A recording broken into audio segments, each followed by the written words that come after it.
Salam sejahtera bagi kita semua dan selalu dalam lindungan Tuhan Yang Maha Esa bagi seluruh sahabat EB di seluruh Nusantara, dari Sabang sampai Merauke, dari Pulau Miangas sampai Pulau Rote. Salam persaudaraan Nusantara bersatu. Kembali saya membahas pelaksanaan eksekusi putusan nomor 13 yang kacau balau yang telah dilaksanakan oleh Ketua Pengadilan Negeri Kota Kediri pada tanggal 31 Juli 2023 yang lalu. Bahwa menurut kami, putusan nomor 13 adalah putusan yang non-executable. Apa arti dari non-executable? Adalah suatu putusan yang telah berkekuatan hukum tetap, tetapi tidak dapat dilaksanakan eksekusi. Jadi, suatu putusan yang telah inkrah dapat dinyatakan non-executable oleh Ketua Pengadilan apabila terpenuhi beberapa alasan yang bisa diterima. Beberapa alasan yang bisa diterima. Dalam hal melaksanakan eksekusi adalah benar merupakan kewenangan Ketua Pengadilan untuk melaksanakannya. Namun Ketua Pengadilan, di mana saja Ketua Pengadilan dalam melaksanakan eksekusi, harus ekstra hati-hati dalam melaksanakannya. Oleh karena tindakan eksekusi tanpa pertimbangan yang matang akan menimbulkan kerugian yang luar biasa bagi tereksekusi. Bagaimana jika eksekusi mati dan ternyata salah dalam pertimbangannya? Siapa yang bertanggung jawab atas kehilangan nyawa seseorang? Apakah Ketua Pengadilan akan bertanggung jawab atas hilangnya nyawa orang tersebut? Ini hanya sekelumit gambaran untuk lebih berhati-hati dalam melaksanakan eksekusi. Dalam melaksanakan kekuasaannya, seorang hakim dibatasi dengan aturan, kode etik, pedoman perilaku hakim. Hal ini juga dijabarkan dalam 10 perilaku hakim. Apa saja 10 perilaku hakim tersebut? Saya tidak belum menjabarkannya. Karena rekan-rekan dan pemirsa, pemerhati hukum, dan sahabat EB dimanapun juga Anda berada, cukuplah kiranya Anda membuka dan mengetik Google untuk melihat 10 perilaku hakim itu apa saja, dan itu mudah dilihat dan tidak saya jabarkan di sini.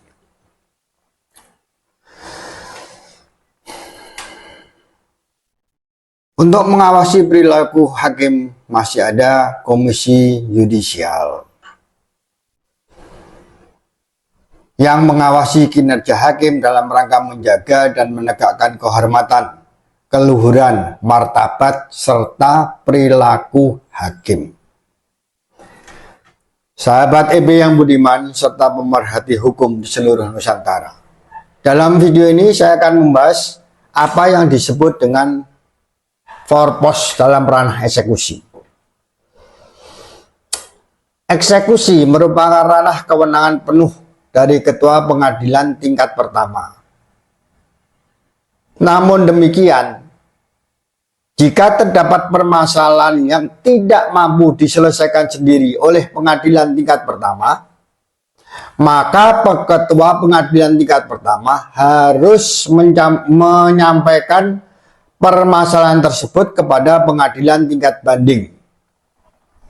Oleh karena peran dan fungsi pengadilan tingkat banding sebagai kawal depan atau forpos dari Mahkamah Agung Republik Indonesia, bukan saja dalam permasalahan eksekusi, namun untuk semua persoalan teknis dan administrasi yudisial yang terjadi di pengadilan tingkat pertama.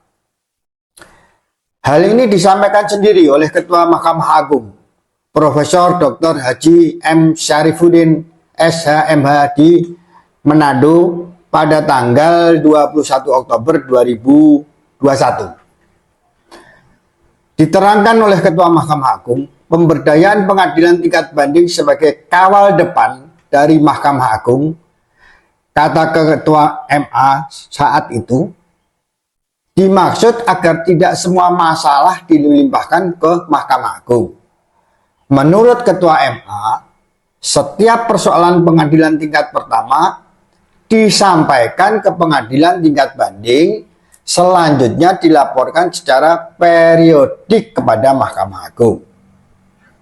Dan digarisbawahi di situ, dipertegas oleh Ketua Mahkamah Agung, jika terdapat masalah yang tidak dapat diselesaikan oleh pengadilan tingkat banding, maka Ketua Pengadilan Tingkat Banding menyampaikan secara tertulis kepada Mahkamah Agung. Dan Mahkamah Agung akan membahas persoalan tersebut dalam rapat pimpinan Mahkamah Agung. Yang jadi pertanyaan saya, apakah pengadilan tingkat pertama telah memberitahu atas putusan nomor 13 yang kacau balau kepada pengadilan tingkat banding selaku Forpos? Selanjutnya, apakah pengadilan tingkat banding telah mengirimkan surat secara tertulis kepada Mahkamah Agung atas persiapan pelaksanaan eksekusi atas putusan 13 yang kacau balau tersebut?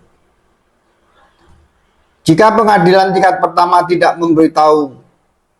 memberitahu atas putusan 13 yang kacau balau tersebut kepada pengadilan tingkat banding, maka kesalahan berada di pengadilan tingkat pertama. Jika pengadilan tingkat banding telah menerima pemberitahuan dari pengadilan tingkat pertama atas putusan 13 yang kacau balau tersebut, dan pengadilan tingkat banding tidak membuat secara tertulis ke Mahkamah Agung, maka kesalahan berada di pengadilan tingkat banding selaku Forpos Mahkamah Agung. Karena apa? Karena mereka tidak menjalankan tugasnya dengan baik. Itu pendapat kami pribadi selaku kuasa hukum dari klien kami. Demikian video saya yang saya buat semampu saya ini agar dapat berguna dan manfaat bagi rekan-rekan EB dan pemerhati hukum di seluruh wilayah Nusantara. Terima kasih atas perhatiannya. Selamat siang, rahayu, rahayu, rahayu.